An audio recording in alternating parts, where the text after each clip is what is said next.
Welcome to our latest podcast. I'm Derek Barrow from Santander Asset Management. I'm joined by our Global Head of Macro, Tactical Asset Allocation and Alpha, Haydn Davies. Good morning, Haydn. Good morning. Okay, so let's kick off. This time last year, central banks were still aggressively raising interest rates in order to stem inflation. But the US Federal Reserve and the Bank of England stopped raising rates over 6 months ago. With inflation now better behaved, what is holding policymakers back from cutting interest rates?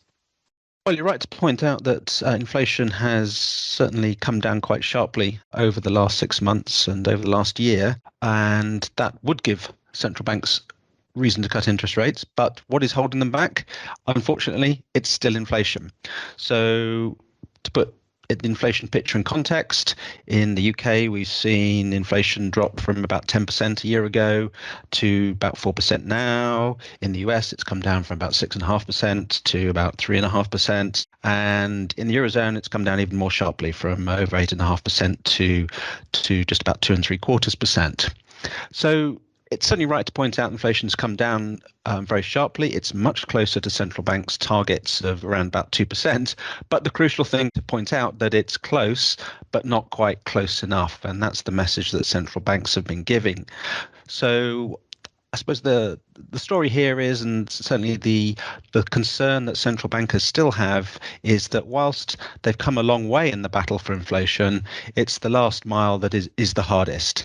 And they are concerned that there are certain reasons to think that inflation could still get stuck at these levels, and there still is a way to go before they can declare victory on inflation and they can be comfortable that inflation is at its 2% targets.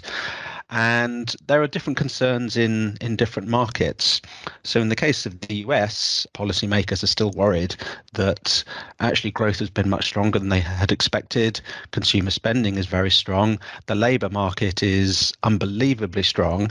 And they worry that if that's the case, then it will be more difficult for wage inflation to come down still further and far enough to bring down inflation to the central bank's target rate of 2%. In the UK, it's sort of a more complicated picture. Growth has been very weak, but of course, inflation is still noticeably higher than in other markets, and particularly wage inflation is very high. So wage inflation is still running at about 6.5% on an annualized basis.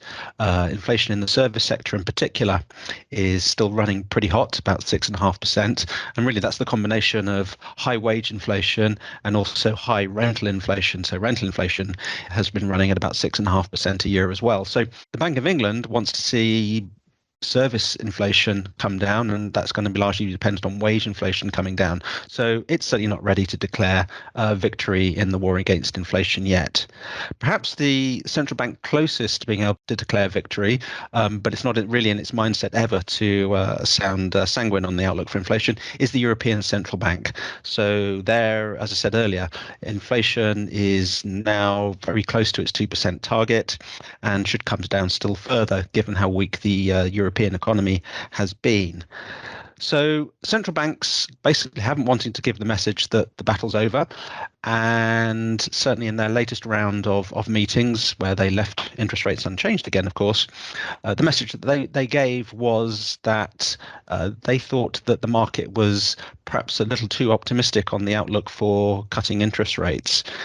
And markets which had been expecting pretty aggressively 6 interest rate cuts this year in the US, with the first cut starting in May, have had to reprice.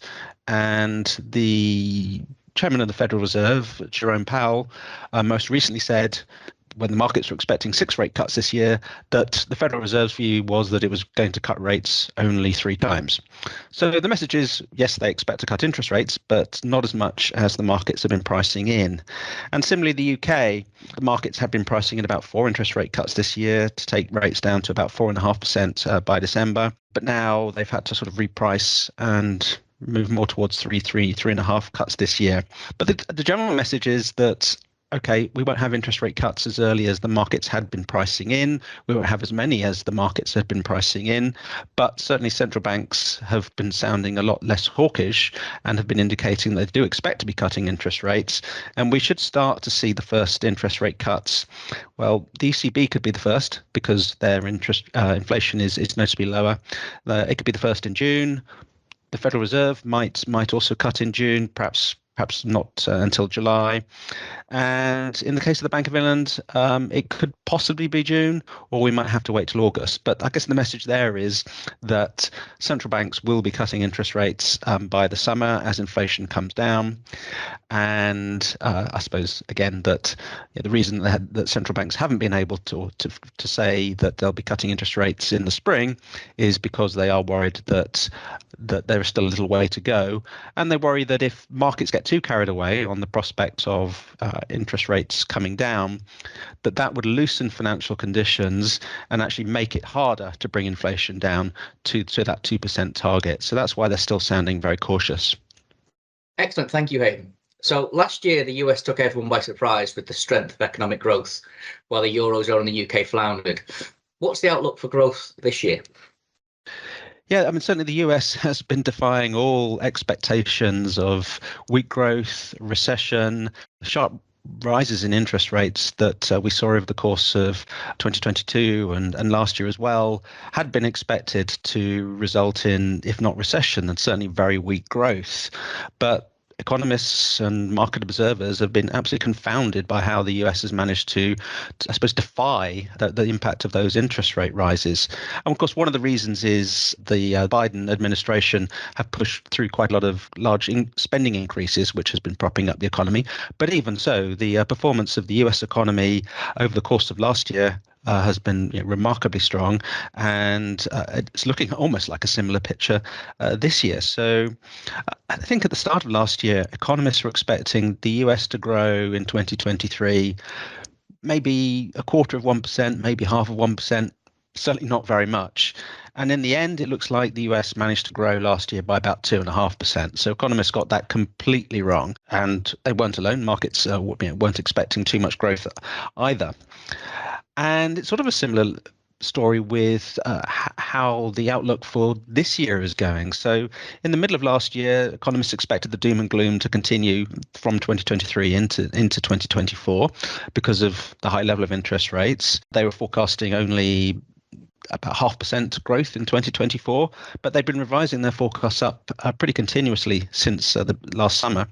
And the US is now expected to grow about 1.5% this year, which is sort of close to the long-term potential that economists think that the US can grow at without generating inflation. So that'd be a pretty respectable number. And certainly at the moment, it looks as if the US might surprise. It's early days, of course, but it looks as if the US might surprise on the upside yet again, because consumer spending is certainly very strong, and perhaps there's some evidence of a rebound in manufacturing output in the US. But early days, but certainly it's looking as if this is going to be another good year for the US. It's a different story for the Eurozone and the UK, of course. So last year, whereas the US surprised on the upside, unfortunately, the Eurozone and the UK sort of met expectations, probably only grew in the region of about 0.5%. And similarly, UK and the Eurozone are expected to record similar growth this year, so about 0.5%. So both the UK and the Eurozone sort of growth has been floundering a bit since last spring, and that's expected to continue until the summer or at least the autumn. So it's a very different picture in the UK and the Eurozone, but at the same time, there is evidence that perhaps the worst is behind for the European economies, and there are, perhaps to use that overused phrase, the sort of the green shoots of recovery, but signs that activity is starting to reaccelerate again in the Eurozone and the UK, and of course that'll be very good for equity markets in particular. And what else will be good for equity markets, I think, will be the outlook for not economic growth, but corporate earnings growth. So the earnings and the profits of the market of the companies listed on the stock exchanges. So last year wasn't a very good year for corporate earnings at all. So US corporate earnings barely grew. And I suppose if you strip out the performance of the so-called Magnificent Seven technology stocks, the picture would have been even worse. Earnings shrank in the Eurozone. They shrank in the UK at about 10%. Part of that is down to the fall in the oil price, because, of course, in the previous year, the oil companies listed on the FTSE 100 recorded very, very strong profits growth indeed. So it wasn't a good year for profit growth, with the exception of Japan. But this year is looking like a better outlook. So analysts are expecting about 10% profit growth in the US and sort of low single digits in the Eurozone and the UK. So a better outlook, certainly for profits in the UK and Eurozone this year, and certainly the US economy expected to do perform quite strongly. And that ought to be certainly a good backdrop of sorts, certainly for equity markets. Excellent, thank you. So finally, what's your current reading of markets, and how worried should investors be about events in the Middle East and elsewhere? Certainly, it's very easy or very tempting to perhaps be a little bit cautious on the outlook this year. So markets have rebounded quite strongly in the last couple of months. That's equity markets in particular. So they've had a good run. At the same time, there's lots of things to be worried about. You mentioned events in the Middle East, the Houthi attacks on shipping in the Gulf. You've got obviously a US presidential election, which we know is going to be pretty acrimonious. We're probably going to have a similarly acrimonious election in the UK as well. There are worries about China, Chinese growth, and the real estate implosion there, as well as possible concerns over Taiwan and perhaps China trying to take Taiwan by force, and also worries about even North Korea invading South Korea. So lots, I suppose, to get worried about, but there are always things to be worried about. And it's certainly very tempting to stay on the sidelines in this environment, especially with cash rates, interest rates where they are. In the UK, of course, above 5%. But certainly there's lots of opportunities too. So as I said earlier, growth is improving in the Eurozone. It should be a pretty strong year for growth in the US. At the same time, we should have central banks cutting interest rates. And it's important to bear in mind that years where central banks cut interest rates are usually some of the best opportunities or the best returns for equity investors. So from our perspective, we're not in the cautious camp. We're certainly going to monitor events, of course, and adjust our expectations accordingly.